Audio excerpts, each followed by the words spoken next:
Before there were longboards, energy drinks, or GoPros, there was Jack Smith.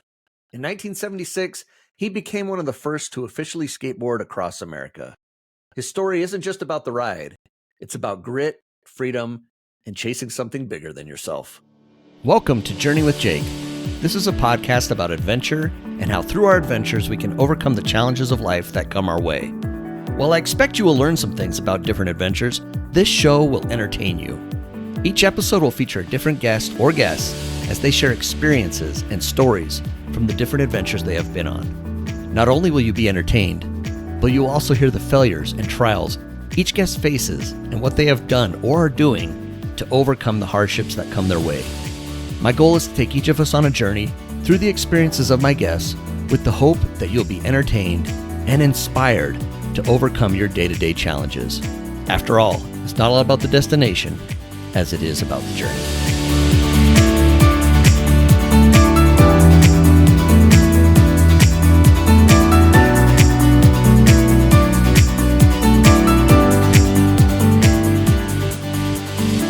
Welcome back to Journey with Jake. I'm your host, Jake Bushman. And before we dive in, don't forget to follow along on Instagram at Journey with Jake Podcast, subscribe on YouTube, and leave a rating and review wherever you're listening. It really helps the show grow. It means a lot to me.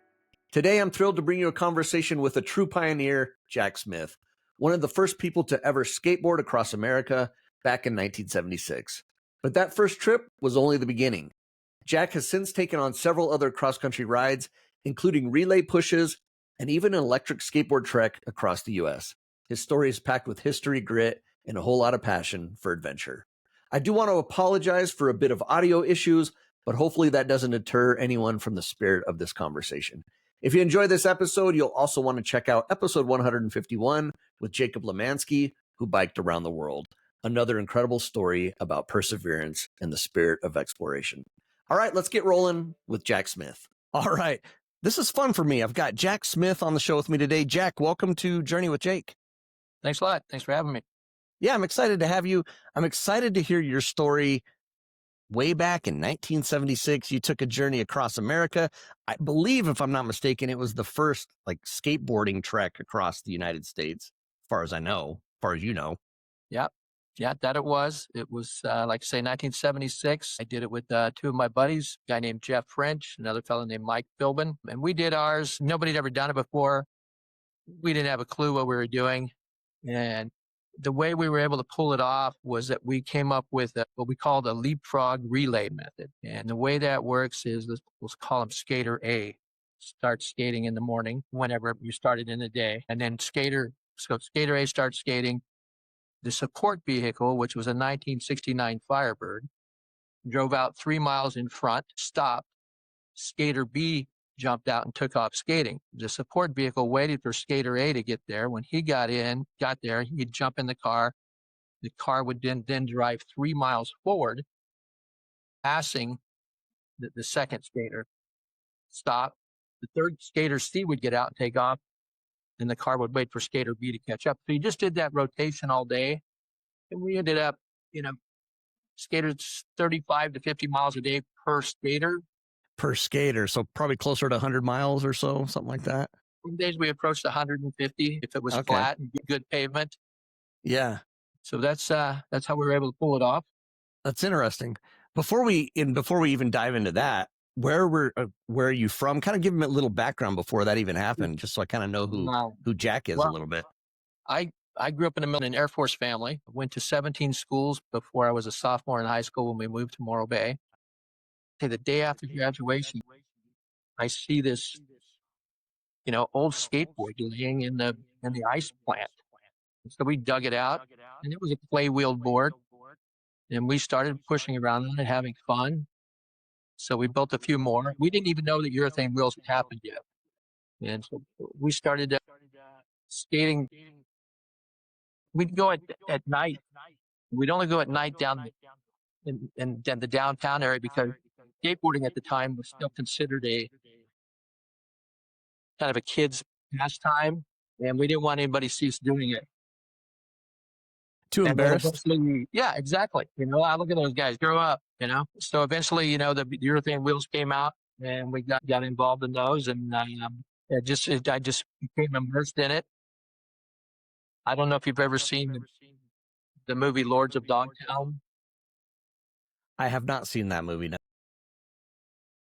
It's a big Hollywood film, and one of the pivotal scenes in the movie is what they call the Del Mar contest. It was held in 1975, and it was kind of the first big contest of the 70s. And we traveled down to it and raced in it, and competed in it, and from there was no looking back. You kept talking about the wheels. So originally, skateboards in the early days, they had like those like really hard wheels. They What were they called, made out of? well, everybody calls them clay wheels. Okay. There was no clay involved. I always tell people they look like clay, they rode like clay, and they crumbled like clay. They were actually a plastic polymer, and some of the companies actually put ground up walnut shells to make as a filler material, so they wouldn't have to use so much plastic. And they were terrible. Any little rock you hit, pebble you hit, crack in the sidewalk, you couldn't ride on asphalt because it was just too rough. So that's why in the 60s, skateboarding only lasted a couple of years. It was a fad.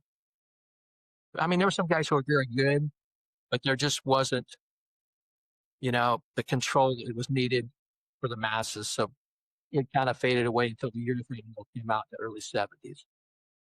So those came out in the early 70s, and that's what allowed you to go across the country. There's no way you could have done on the other wheels. Yeah, I mean, you could have, but it wouldn't have been very because there were people that, back in the 1920s that rode roller skates across America. Same kind of wheels. Same kind of, and actually some of them might have even done it on steel wheels. But it would have been. Yeah. So you got stuck. You got hooked on skateboards. You and your right when you graduate. How did this whole idea of like, hey, we don't know what we're doing, but we don't care. We want to go across the country. Well, to this day, I don't remember who said it. There were a bunch of us were hanging out one evening in the the spring of 76. Somebody just threw it out there. Hey, let's skateboard across America. Oh, okay, that sounds fun. We wouldn't have to have a regular job that summer. So I had a little connection with this company from Florida, a company called Roller Sports. They had sent me some wheels for the Del Mar race. And it was funny when they sent me the wheels, nobody, I told my friends, hey, this company sent me wheels for free. Nobody believed me. So when we hatched this idea, we sat down and we put together a letter and we mailed it to them, telling them what we wanted to do. And, we truly thought we'll never hear from them. About 10 days later, we got a letter back from them. This is back, of course, pre-internet, so you had to wait for the mail. And we got this letter from the company president. He's like, hey, this sounds like a really neat idea. We're into it. Here's the offer we'll make.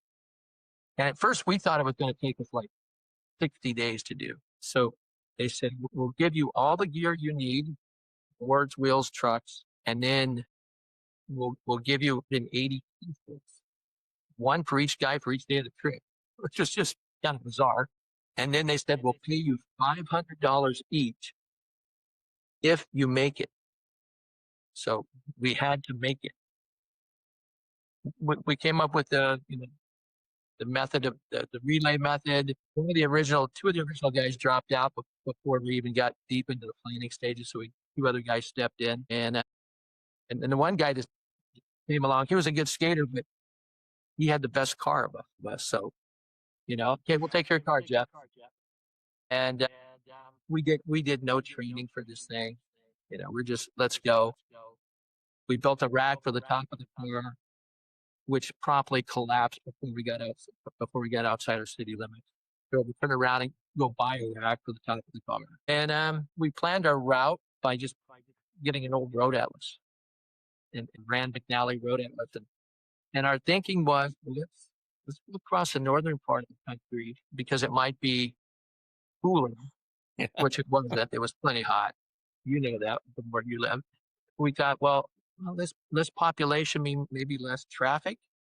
And that did work out till we got towards the East Coast. And so we started in Lebanon, Oregon. And we finished in Williamsburg, Virginia. And the key thing for us was we had to take back roads, secondary highways. We didn't want to skate on interstates, Sure.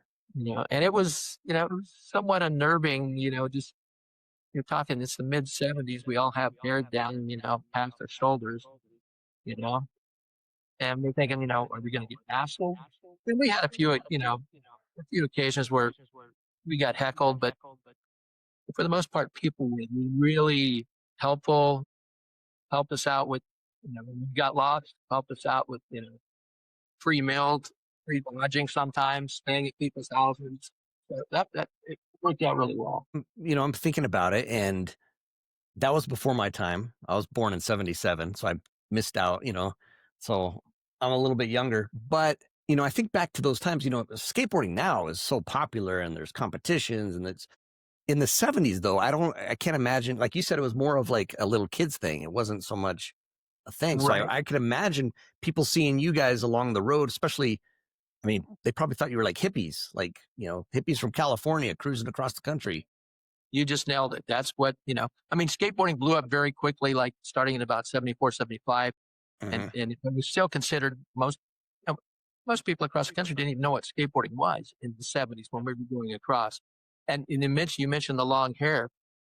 Mike had the longest hair of any of us. It was halfway down his back. Mike was somewhat of a slender build, and he liked to skate with his shirt off. So on more than one occasion, people would come driving up behind Mike and then slow down right when they got to him because they thought he was a girl skating without a shirt on.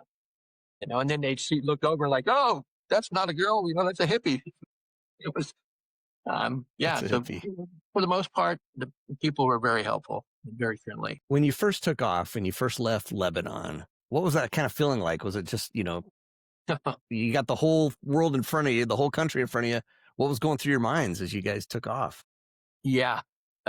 Within a few miles, we realized it's going to be much harder than we thought, because Lebanon, you skate out of Lebanon and pretty soon you're up onto the Santiam Pass, climbing up through the Cascades. And, at the end of that day, we looked at the map and, we'd maybe went 100 miles and we looked at it on a map and like, we've got all this left to go, 2,900 miles. And yeah, it was kind of daunting at the start, but we got into a rhythm and, just put your head down and keep pushing and, get the occasional downhill, which was nice. Was it kind of like just morning to evening kind of thing? How did you have plans? Like what was the We would kind of look every day on a map and look at the terrain and think, okay, it's not too hilly, not too mountainous. We can probably make it to this city. So we would, pick a point and say, okay, we want to get here, by the end of the day. And some days we did and some days didn't. And kind of our schedule was, as we got into the rhythm of this thing, was we would skate, get up early, skate in the morning, skate until it got to the heat of the day. And we try and set it up so that we would end up in a town that might have a city pool. So we could hang out at the pool, during the hot part of the day, and then we would go skate some more in the evening. So, and you basically use it as a shower. You quite get cleaned up. Oh, you hippies. Oh yeah. Amazing. When you were going across, was there any particular moment, any particular state, maybe a particular mountain I don't know. Is there any particular, maybe a story or two of a couple of things that you went through that you could share with us? 76. We were going through Idaho, and we ended up in a little town called Idaho Falls on July 4th.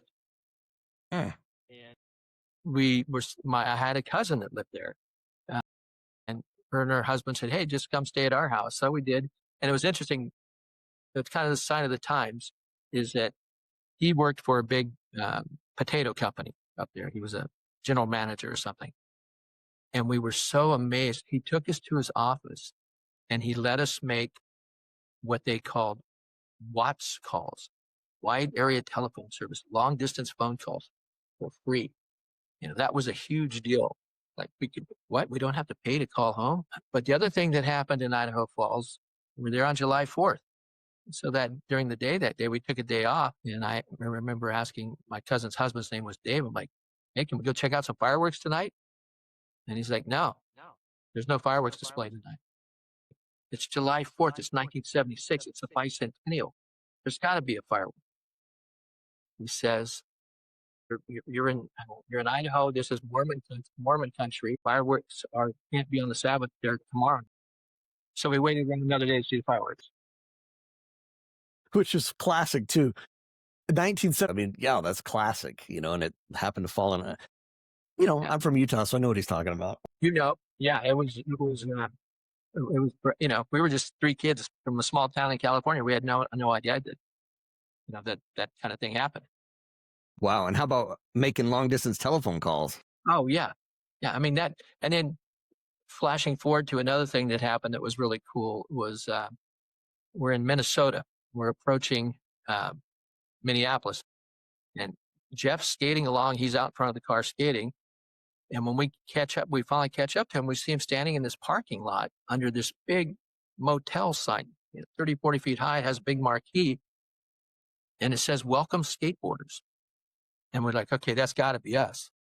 So we walk in and say, "Hey, we're the skateboarders. What's going on?" And they said, "Oh, your local chamber of commerce contacted," the town was called Hopkins, Minnesota, "contacted our chamber of commerce and said you'd be coming through. So we thought we'd give you a free place to stay." And we got the full rock star treatment. The place was called the Hopkins House. We had, each of us, it was one big suite on the top floor. Each of us had our own room. You had to take a special elevator to the top. Same kind of deal. They said, everything's on the house, meals. And they said, and you can make phone calls. Just go ahead and call. Don't worry about the cost. And to us, once again, that was a huge deal. So we called everybody we knew and told them we were rock stars for the day, for the evening. It's funny. I still have photos of that. And it was really cool of our Chamber of Commerce to do that. A friend of mine, Memorial Bay, was the head of the Chamber of Commerce. When I told him what we're doing, he said, "Yeah, I'm going to write some letters to people along your route and see if I can help you out." And some of the chambers helped us out. That's amazing, especially because you think back then, it's pre-internet days. There's no social media to now people they can, people know people are coming, and it's just totally different. And I always tell people that, I've done this thing numerous times. The first one was, to this day, is still my favorite because nobody knew where the heck we were at. We were just out. We didn't have to post every day. There was nowhere to post, and we worked out this system where, every couple of days, one of us would call our parents. And then that parent would call the other two parents and say, "Hey, they're still out there. They're okay." So we didn't have to spend money on phone calls. But as the years went on and, finally social media came around, I think 2003 was the first time we made use of social media, and it added a whole nother layer to the trip, because at the end of the day, you're done skating. Okay, now we've got to go on social media. We've got to thank our sponsors, talk about where we're at, So, and not that that's a bad thing. It just added more work. Different. Yeah. Just more things to do. Different. There's definitely, maps and just everything is so much different now with the technology. Well, here you go. In 2013, last time I pushed, my son was on the team, my son Dylan. And then my wife Kathy was the support vehicle driver. And Dylan and I would always get into these conversations. He'd be looking at Google Maps. I'd be looking at the Atlas. And I'd say, "Well, what about this road?" He's like, "It's not on Google Maps, Dad." And I'm like, "I don't care.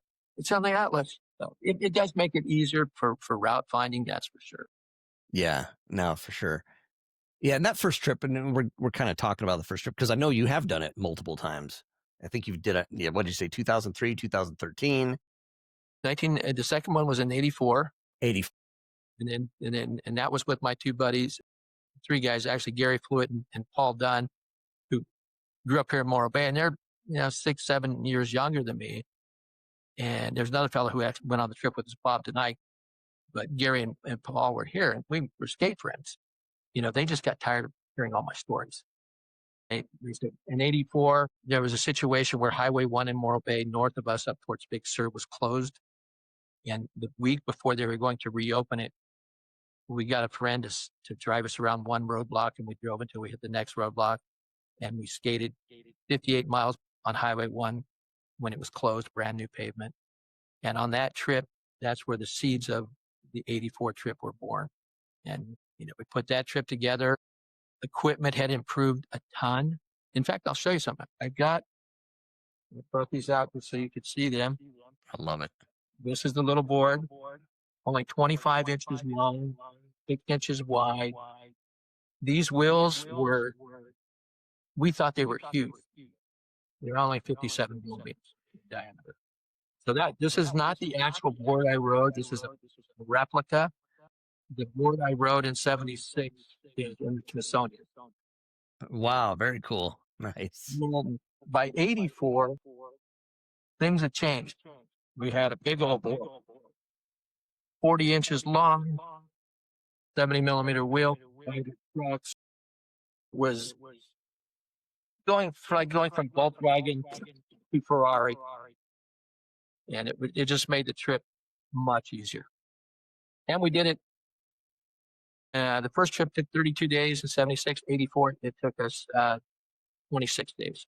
Wow. Okay. Pick up the pace. We had 4 guys. So you could do the relay a little bit. And you had more of a little bit more. Yeah. Before you had to ride again. Wow. What about as far as just like the wheels wearing out and things like that? I mean, did you have to like change wheels every so often, or is it pretty good? In 76, we changed wheels a lot because it was what we call first generation urethane. And the constant heating and cooling of the wheels would cause them to lose whatever resilience they had. They were really, they'd wear down a bit, but it was really that they would just get slower because they'd lose the resilience. In 84, I think we changed wheels twice. That's how good they were. So in 84, we skated, 750 to 800 miles was our total per skater. In 76, it was right around 1,000 miles per skater. And as the years went on, everything just kept getting better. Specialized deck, specialized truck, urethane compounds improved. Go ahead. The difference between 1984 and 2003. Wow. And that little dude there on the nose of the board, that's my son, Gene, who passed away in 2003. Lowe syndrome, a very rare genetic syndrome. And that's when we did the trick in 2003 to raise funds and awareness for Lowe syndrome. How old was your son when he passed away? He was 14. Oh, okay. So he's 14 years old. When he was born, we were told that he probably wouldn't live past 2. He fooled everybody and lived at 14. Wow. Amazing. So you have, how many kids do you have then? I have 2 sons. Actually, I have 3. I have Jack, who passed away, and then Dylan, and then there's Will, and then a daughter, Lauren. So was the one who passed away, Jack, was he the oldest son? Yeah, he was the oldest, yeah. He was the oldest. Okay, wow. And you lost your son at 14. And so that served as some motivation. Did you have motivation like that for your other trips too in 2013, 2084? Or? In 84, we decided, if we're going to do this thing, let's do it for a cause.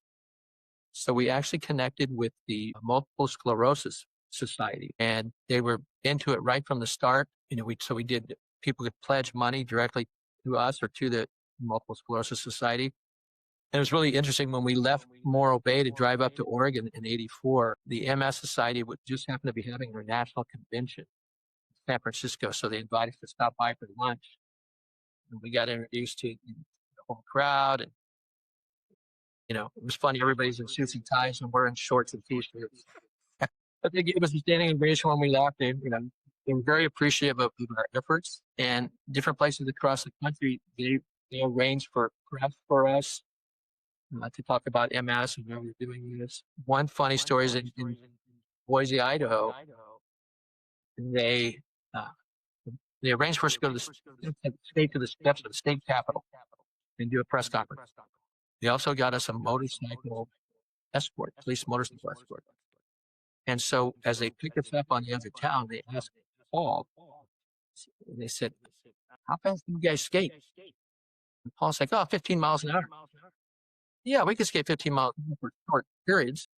So the cops drove at 15 miles an hour about 10 minutes before we got to the state capitol, and then did the same thing when we left.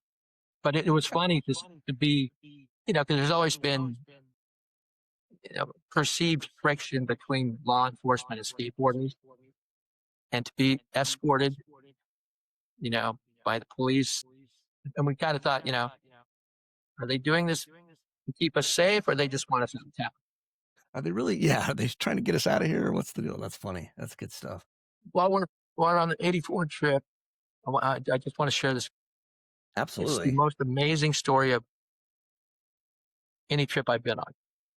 So 1984, we're on the west side of Yellowstone. It's raining when we get up in the morning. We usually started right at sunrise. We couldn't that day because it was raining, so we had to hang out. And the roads dried up. We start skating. We knew that we couldn't skate through Yellowstone. So we get a mile from the gate. We get in the car. We drive to the gate. We pay our fee. We get about a mile into the park. We stop. One of us starts skating. Right away, we get busted. I mean, we hadn't went 100 yards and we got busted. So look, hey, we're here anyway. Let's play tourist. So we go down to Old Faithful, and it had just went off. So all right, well, let's just walk around a little bit, and then we'll come back and see it, erupt. We walk around, come back, missed it again. So we thought, okay, we're just going to sit here for 56 minutes or whatever it is. So we sit there and it erupts, and so then we have to drive to the eastern gate of Yellowstone. So we get there. Once we get out of the park, we're going along. There's two guys in the car, one skater out in front. And as the two guys are driving along, all of a sudden, this woman comes running up onto the road. She looks crazed. She's muddy, she's wet, and she's waving at we're in the van. Chrysler gave us a van that summer, and we had it, lettered with what we were doing, skateboard, and she's screaming at us to stop. And we stop, and "Are you the ambulance?" And we're like, "No." Later on, we figured out why she thought we were an ambulance, because with all the lettering, we could have used things like an ambulance. And we're like, "No, what's going on?" And she says, "I think my daughter drowned. I think my baby drowned." And about that time, this cowboy-looking guy comes up out of the creek with a little 2-year-old girl in his arms. And he looks dead. He's blue. And we're like, "Put her in the van. We'll take you to." We were about 40 miles or 40 miles west of Cody, Wyoming. She's like, and she's so freaked out. She says, "But I'll get your van. We're gonna get your van money." Paul just says, "Get in the damn van." And so they jump in the van. So Paul's with them. They take off down the road towards Cody. Myself and Gary are just standing there. And so Paul goes flying up the road, passing Bob. And Bob just looks at him like, "Where the heck are you going?" He had no idea what had happened. So they're going along. Paul sees the sheriff car coming the other way. So Paul just pulls the van, blocks the highway, so the sheriff would stop, because he's thinking the sheriff can get her to the hospital quicker than we could. So the sheriff stops. At first, he's like kind of pissed off, like, "What are you doing?" And we got this little girl on guard. Right then, the little girl stopped bleeding again. So they take her out of the car. She's on the side of the road. They're doing CPR. Sheriff's helping out. And just at that time, a doctor on his way to Yellowstone for family vacation just happens to drive up. He jumps out. He takes over the scene. And he's like, "Look, we got to get her to Cody now." So they put her in the sheriff's car, and they take her, and they go to Cody. So Paul turns around, comes back, and finds us, and we're all pumped on adrenaline. We skate, so we have 40 miles to skate. So we eventually make it to Cody. We get a campground, and then after dinner, we're like, let's go to the hospital. Let's see what happened. And just as we walk into the main doors of the hospital, the mom is running in, and she's like, "Oh, thank you guys, for your help." And we're like, "How's your daughter?" "I don't know. They just put a flight helicopter for Salt Lake City, and she left." So we had no idea. And flash forward now to 2011. Gary, one of the skaters on the trip, was moving back from Colorado to California, and he's going through stuff, getting ready to move, and he finds a newspaper article that we had been sent. You know, like I said, there was no internet, so what we would do is whenever we got interviewed, we would give the reporter self-addressed, self-stamped envelope, and they would send us the article. And in that article, it mentioned that this little girl had been life flighted to Salt Lake City to a condition unknown, but it mentioned her last name and her first name. Gary, like, you know, I wonder what happened there. But Gary actually worked for Google at the time. He was a Google expert. So he starts looking around and he finds a person of about the same age, same name, living in the Salt Lake City area. So he sends an email. He tracks her down somehow, finds an email address, sends her an email, and says, "Hey, in 1984, myself and a few buddies were skating across the country, and we were involved in what we think was a hopeful rescue, but we don't know. And we're just wondering if that little girl." So 4 months go by, gets no response. Finally, he gets an email, and the email starts off, "Dear Gary, I was very surprised to get your email today. You don't use this email account anymore. The only reason I came online today was to close it." And she says, "Yes, I am that little girl. I thank you for helping to saving my life." He says, "I had no ill effects from the near drowning, whatever, 27 years old now. I'm a newspaper reporter, just getting ready to publish my first novel." And so Gary shares that email with all of us. And I remember the night he sent it to me, I'm sitting at my desk, and I get the email, I read through it, and then I tried to read it to my wife. And I just fully lost it because I started thinking of all the things that lined up to put us there at that right time. So that's the most craziest thing that ever happened on me. That's an amazing story. It's a beautiful story. And sitting there listening, he's like, why is he telling us about missing Old Faithful a couple times? Well, that's why. I mean, you had to miss it in order to line up. I mean, everything just, And the road between Yellowstone and Cody, it has some traffic, but not a lot, and who knows? Well, if we wouldn't have been there. That's amazing. That is, Yeah. Wow. It just, especially the time that went by, 84 to 2011, Yeah. before. Amazing. Yeah, I get goosebumps every time I tell the story. Usually I get teary-eyed too. It's so heavy. Absolutely. So impactful. Wow. That's amazing. As you look back over the years and, the multiple times you've done it, what kind of thoughts go through your mind? And I know you're about to do something else. I think you're about ready to go on another cross-country adventure. Why do you keep doing this? What's the joy in it for you? To me, ever since that first trip, I learned that going slowly across America is the best way to see it. You don't miss anything. You hear everything, you see everything, you smell everything. In fact, when we were coming back, my wife and I were driving back across America in 2018 from my electric board ride. We're on like Interstate 70 or 80, and she kind of looks out in the distance, from the interstate, and she points and she goes, we were going past an exit, and she goes, "Oh, this isn't the real America." And she pointed into the distance. She says, "The real America is over there when you get away from the freeway." Because on the interstate, every exit's the same, when you're going cross country. We're skating through these small little towns, meeting people, sharing our story, hearing their stories, what it's like to grow up in these little places. And, I got to tell you, from 76 to when I did the electric bike ride last year, a lot of small town America's done. Little towns have just faded away. I just enjoyed, like I say, seeing America in different ways. And then the personal challenge to it, like this thing I'm getting. Plan was to leave actually on Friday to do this motorcycle ride across America, but some things have come up. It's been pushed back a bit, so it'll probably still happen. But it's just the electric bike ride thing last year was a blast.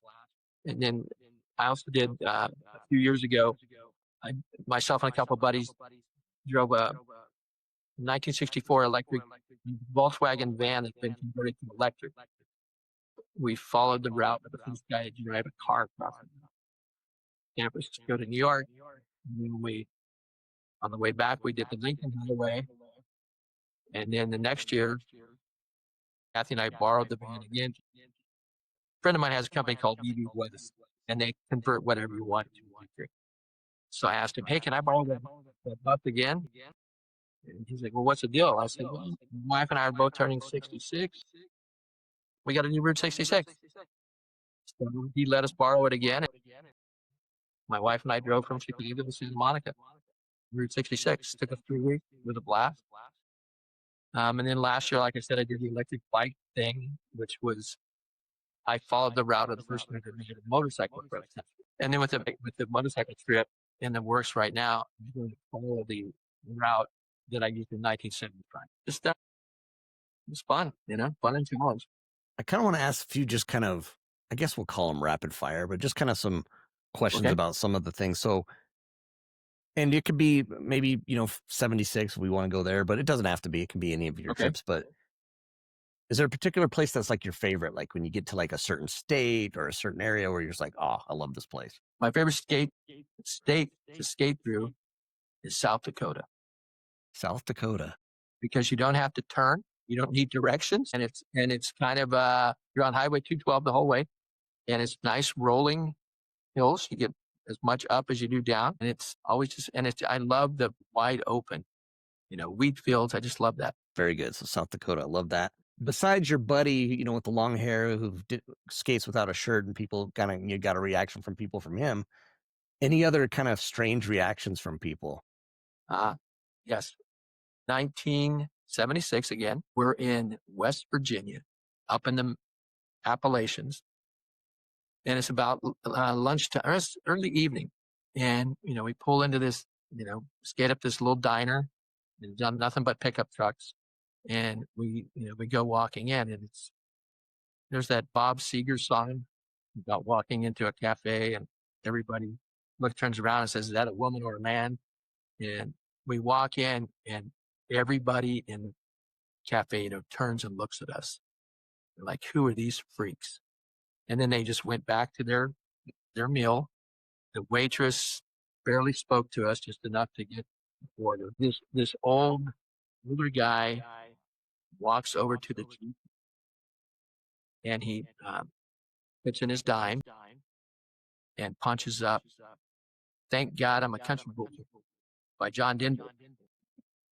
So, we're just getting this weird vibe. So like, let's hurry up and eat and get out of here. So we get done, we walk, two of us, Jeff and I, walk over to pay the bill. Then we see Mike walking over to the jukebox. We have no idea what he's up to. He looks at me, looks through the songs, puts his dime in, and selects the song Boghead, Fool for the City, which is a rocker. And he comes walking over to us real quick and says, all right, we better get out of here. We got out of there real quick, before anything had happened. The characters, I mean, that's got to be just across all of your travels, just different parts of the country, different, people from all types. I think it was 76 again. We're in Ohio somewhere, and we're at a gas station. And this guy, at the end of the day, we're going to go to our campground, and this super long-haired guy pulls up, getting gas at the next gas pump. He's like, "What are you guys doing?" We told him what we're up to, and he's like, "Well, where are you staying tonight?" I said, "We're staying at the campground." He said, "Oh, no, you're staying at my house. Just follow me." He goes over he goes to the phone booth, and he calls his wife, says, "Hey, I'm bringing home some company. Three guys. You got to make some more food." This is a guy we never met. But there was enough trust. We're going to stay at your house. It's wild. That's amazing. Is there a particular skateboard that you're most sentimental about? It would be that at first one I showed you, the little bitty one. I mean, that's, next year is the 50-year anniversary of that first ride. And my wife and I are actually putting together a project where we're going to, in an electric Volkswagen, either ours or one we borrow, we're going to retrace the route.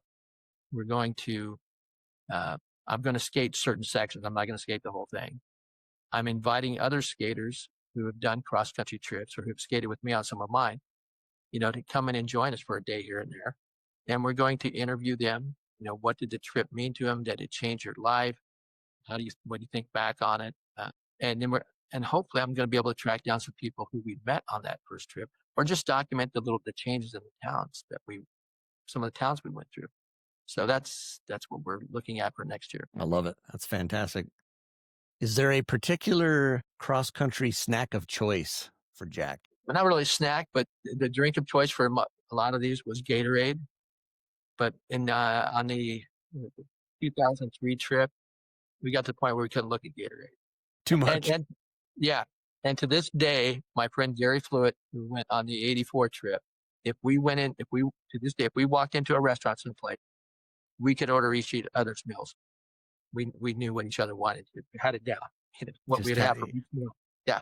Oh, I love it. That's fantastic. As you look back, go ahead.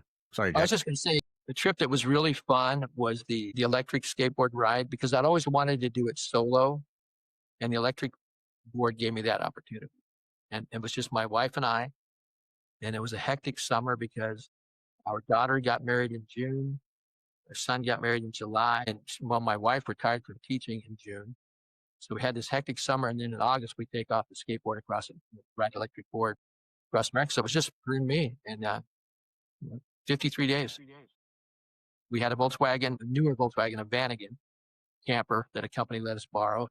We just her and I trying to figure it out how to do this. And, we finished on the steps of the Smithsonian, and it was a really fun trip. And to use the new technology was also interesting. Yeah, absolutely. Let's check it out. That's it, huh? Yeah, that little thing on the front's the remote. You just hold that in your hand. There's this little area here is where the battery went. And you could get about 7 to 13 miles, depending on terrain, per battery. So Kathy would drive out in front of me, and she would be charging the batteries. And then when I caught up to her, I'd give her whatever batteries I'd used. She'd give me fresh ones. And one time I made the mistake when we get it back. Somebody asked me, "So your wife followed you across the country?" And I'm like, "Yeah." And she's like, "No, I led you across the country." Get that right, Jack. Yeah, she had the much harder job because she had to, do route finding, find us places to stay. And it was very brave of her because, she's parked on the side of the road in the middle of nowhere by herself. Yeah. And every once in a while I'd come, as I got close enough to see her up ahead on the road, every once in a while there'd be a policeman there, and or high patrol, they'd drive by and like, "What's that woman doing out here by herself?" So they'd stop and talk to her, and sometimes they'd wait around they want to meet this idiot. Sure. Yeah, riding electric skateboard across. Yeah. Wow. Amazing. If you look back, all the years that you've done this, what have you done with it? Because I think, if I'm not mistaken, you said something about a screenplay and something about a book. So are you trying to take all those experiences and what do you want to do with it? Well, tell me about that. We made a little documentary in 2016 of the 76 trip. It's 8 minutes long because we didn't have much to work with. Because back in 76, you had to shoot Super 8 film. It was a hassle. Yeah. And even shooting regular still pictures was a hassle because you had to get film, you had to develop it. So we made this little 8-minute film called Beyond the Sidewalk. But then I kept thinking, I'd like to do a feature film, not a documentary. And so I came up working on it, and I've done a fictionalized version of that 76 trip, and it's called With No Direction Home. And I've incorporated things that happened on some of the other trips. Like I incorporated the little girl drowning story into that trip in 76, even though it happened in 80. And then so I get the screenplay done, and there's actually a little bit of interest in it. So hopefully it'll move forward. But now I've done it kind of backwards, transformed it into a novel. and I'm actually in the final editing stages of that right now. And then I don't know if I'll self-publish it or try and find a publisher for it. Good for you. I love that. I love the fact that you're taking those experiences and doing something with them. Yeah. So one What of the, is? oh, go ahead. No, go ahead. Sorry, Jack. I was just gonna say probably you know, one of the most important things that came out of that first trip in '76 was that, it gave me the confidence to try things, to try new things. It's like if you really put your mind to it, you can do these things. And it's kind of carried over throughout my life with me. And that's what I wanted to ask. I wanted to ask kind of how it related to your life. And that's what it sounds like the confidence, the fact that, I mean, and I would imagine there were times where you're probably like, why am I doing this? And maybe you had moments where you wanted to quit. Oh yeah. Yeah. Many times, on every single trip, you reach more than once sometimes that you're pushing up. When we went over the Rockies I remember in 2003, right by Jackson Hole, coming in from Idaho up over the Teton Pass, I'm like, why the heck am I doing this? I'm just, it's hot, super tired. And then, living in a van or sport vehicle with 3 or 4 other guys for a month, things get testy sometimes. Sure. This has been amazing to hear your story and what you've done. I think it's awesome that it's built so much in you and your character and who you are. I like to ask this question on all my shows because it's a Journey with Jake's an adventure podcast, and it's kind of who you are. For you, Jack, when you think about adventure, you think of the word adventure. What does adventure mean to you? Just experiencing, it sounds funny, experience something new because I've done these crossings, but each one is new in its challenges as far as what type of vehicle I'm using, which route I'm doing. And every trip is different. Probably the best quote I've ever heard about adventure comes from Yvon Chouinard, who is the founder of Patagonia. And he always says, it's not an adventure until something goes wrong. And he's right. Yeah, no, one of my guests talked about that it's the adventure doesn't really begin until something goes wrong. And then how do you react? What do you do? How do you respond? I mean, or you keep going yeah. Your adventure with the girl who drowned, is drowning. That nothing went right there, but man, look at that. Look back on, look at the adventure that was getting, man, amazing. Just, that's amazing. All right. Looking back, you look back at young Jack, 1976 Jack. Here we are in 2025, knowing all you know now, and Jack's getting ready to leave in that 1976 trip. What would your current self, Jack, tell younger Jack? This is a great question. Just because I've been around a long time and people find me on the internet and that are getting ready to do a cross-country trip, and they'll ask me for advice. And it's really simple. I just say, just go, and it's interesting because there's a lot of different forums on the internet, long distance skating forums, long distance bicycling, whatever it may be, especially the long distance skateboarding. And, some guy will come on or a girl and say, hey, I'm thinking about doing this cross country trip. And people on the forum, instead, there are some positive people, but people start asking, well, what about this? What about that? How are you going to do this? And I posted one time, I'm glad the internet wasn't around in '76 because I probably wouldn't have went because you heard all this negativity. And it's, what's really fun for me is right now in this last few years, there's been kind of a renaissance of people pushing across America. There was a guy a few years ago, Chad Caruso, did it by himself, documented the whole thing, made a great documentary across America. And he reached out to me before. I couldn't really give any advice because he was doing a much different route. But the guy did it, with a little backpack on a small board, not a longboard. He did use bigger, softer wheels. And then, was it last year, year before, another fellow, Jason Van Popperall, him and a buddy did it without a support crew. And then just recently, a guy, John Underhill, started in North Carolina and skated to Florida and then all the way across America, got to LA. And that's where he's supposed to be going. And he's like, no, I'm going to keep going. So this is funny. He turns north and he starts coming towards up the West Coast. And I noticed that he's about 50 miles south of where I live. So I get up one morning, I'm going to go find the guy. And we'd emailed a couple times, but that was it. He had no idea what I looked like. I knew what he looked like. So I try to find him. I can't find him on the road, but the wind was blowing about 50 miles a day, 50 miles an hour. So I figured he'd just hold up somewhere. No, I drive back, I'm driving home. I stop in a little town where a buddy of mine lived. It's like, hey, let's go to lunch.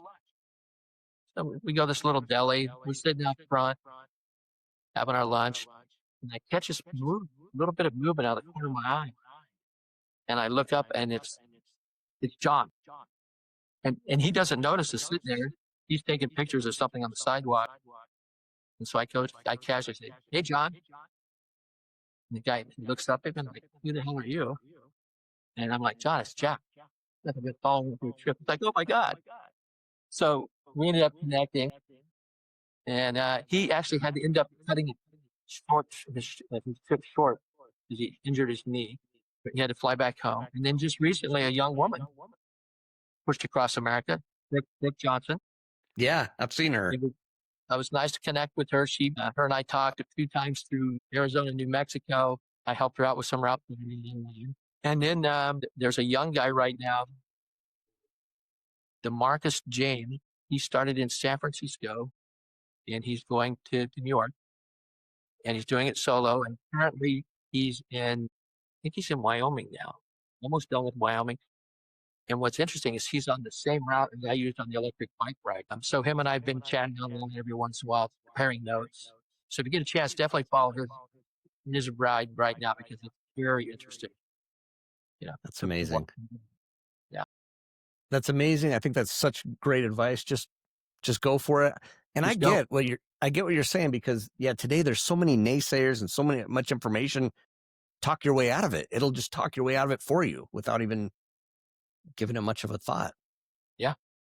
So I just say, just go. Like on the electric bike ride, I've never been what I call a cyclist, or I enjoy electric bikes, but I was really lucky to find a company out of Santa Clara called Vintage Electric Bikes. They liked the idea. They loaned me a bike, and off I went. And it helps to have a very supportive wife who lets me go do these crazy things. Absolutely. Yeah, and she goes along on something, which is even better. Yeah, absolutely. Well, Jack, this was super fun. I really appreciate you taking the time. Thank you so much for coming on Journey with Jake and sharing your story with us. All right. Thanks for having me. What an incredible story from Jack Smith, the man who helped make skateboard history. Jack, thank you so much for sharing your journey and inspiring all of us to keep pushing forward no matter where the road leads.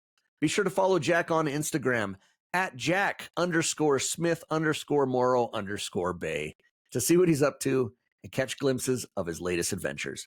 And to all of you listening, thank you. I'm so grateful for each and every one of you who tunes in to Journey with Jake. Every episode teaches me something new, and I hope it inspires you to chase your own adventures and embrace your journey too. We're still rolling through October, which means another episode is just a couple of days away. Next up, we're heading into the world of mindfulness and movement with Carrie Ferguson, whose passion for meditation and yoga has taken her on some amazing adventures. Just remember, it's not always about the destination as it is about the journey. Take care, everybody.